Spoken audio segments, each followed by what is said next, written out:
Hi hello ನಮಸ್ಕಾರ, welcome back to Coorg life. ಇವತ್ತು ಒಂದು ಸ್ನ್ಯಾಕ್ಸ್ ರೆಸಿಪಿಯನ್ನು ಮಾಡೋಣ.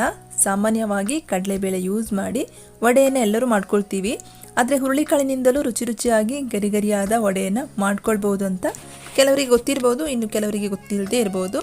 ಇದೇ ಹುರುಳಿಕಾಳನ್ನು ಯೂಸ್ ಮಾಡಿ ಬೊಂಬಟ್ಟಾಗಿರುವಂಥ ಕ್ರಿಸ್ಪಿ ಮಸಾಲ ವಡೆಯನ್ನು ನಾನಿವತ್ತು ಮಾಡ್ತಾ ಇದ್ದೀನಿ.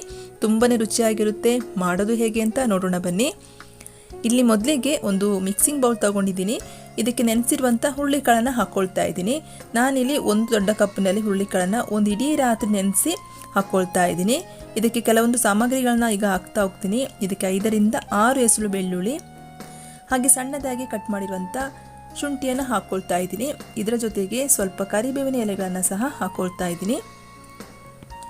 ಈಗ ಇದಕ್ಕೆ 1 ಟೀ ಸ್ಪೂನಷ್ಟು ಜೀರಿಗೆಯನ್ನು ಹಾಕ್ಕೊಂಡು ಖಾರಕ್ಕೆ ನಾನಿಲ್ಲಿ 3 ಹಸಿಮೆಣಸನ್ನು ಹಾಕ್ಕೊಳ್ತಾ ಇದ್ದೀನಿ. ನೀವಿಲ್ಲಿ ಖಾರ ನೋಡಿಕೊಂಡು ಹೆಚ್ಚು ಕಡಿಮೆ ಹಾಕ್ಕೊಳ್ಬೋದು. ಈಗ ಇದಕ್ಕೆ ರುಚಿಗೆ ಬೇಕಾಗುವಷ್ಟು ಉಪ್ಪನ್ನು ಹಾಕ್ಕೊಂಡು ಒಂದು ಸಣ್ಣ ಮಿಕ್ಸರ್ ಜಾರಿಗೆ ಹಾಕ್ಕೊಂಡು ತರಿತರಿಯಾಗಿ ಗ್ರೈಂಡ್ ಮಾಡ್ಕೊಳ್ತೀನಿ. ತುಂಬ ನುಣ್ಣಗೆ ಬೇಡ, ಹಾಗೆ ತುಂಬ ತರಿತರಿ ಬೇಡ. ನೋಡಿ, ಈ ರೀತಿಯಾಗಿ ಎಲ್ಲವನ್ನು ಗ್ರೈಂಡ್ ಮಾಡಿ ಹಾಕ್ಕೊಳ್ತಾ ಇದ್ದೀನಿ.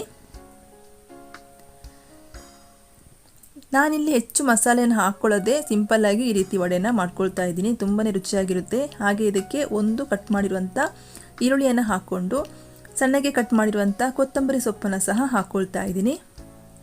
ಹಾಗೆ ಒಂದು 4 ರಿಂದ 5 ಟೀ ಸ್ಪೂನಷ್ಟು ಕಡಲೆ ಹಿಟ್ಟನ್ನು ಹಾಕ್ಕೊಳ್ತಾ ಇದ್ದೀನಿ. ಈಗ ಇದಕ್ಕೆ ಒಂದು 1/4 ಟೀ ಸ್ಪೂನಷ್ಟು ಇಂಗಿನ ಪೌಡ್ರನ್ನು ಹಾಕ್ಕೊಳ್ತಾ ಇದ್ದೀನಿ.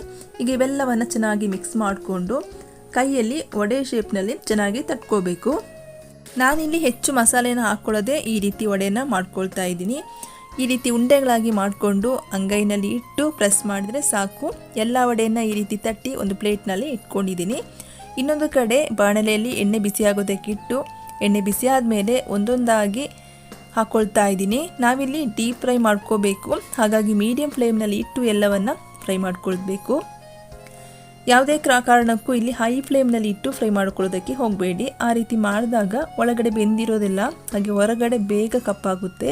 ಹಾಗಾಗಿ ನಾವಿಲ್ಲಿ ಮೀಡಿಯಂ ಫ್ಲೇಮ್ನಲ್ಲಿ ಇಟ್ಟು ಫ್ರೈ ಮಾಡ್ಕೋಬೇಕು. ಹಾಗೆ ಸರಿಯಾದ ರೀತಿಯಲ್ಲಿ ವಡೆಯನ್ನು ಫ್ರೈ ಮಾಡಿಕೊಂಡಾಗ ಎಣ್ಣೆ ಜಾಸ್ತಿ ಕುಡಿಯೋದಿಲ್ಲ, ಕ್ರಿಸ್ಪಿಯಾಗಿ ಬರುತ್ತೆ. ಇಲ್ಲಿ ನಾನು ಎಲ್ಲವನ್ನು ಹಾಕ್ಕೊಂಡು ಮೀಡಿಯಂ ಫ್ಲೇಮ್ನಲ್ಲಿ ಇಟ್ಟು ಫ್ರೈ ಮಾಡ್ಕೊಳ್ತಾ ಇದ್ದೀನಿ. ಇಲ್ಲಿ ಎಣ್ಣೆಯಲ್ಲಿರುವಂಥ ನೊರೆ ಎಲ್ಲ ಕಡಿಮೆಯಾಗಿ ಈ ರೀತಿ ಚೆನ್ನಾಗಿ ಫ್ರೈ ಆಗಿದೆ ನೋಡಿ.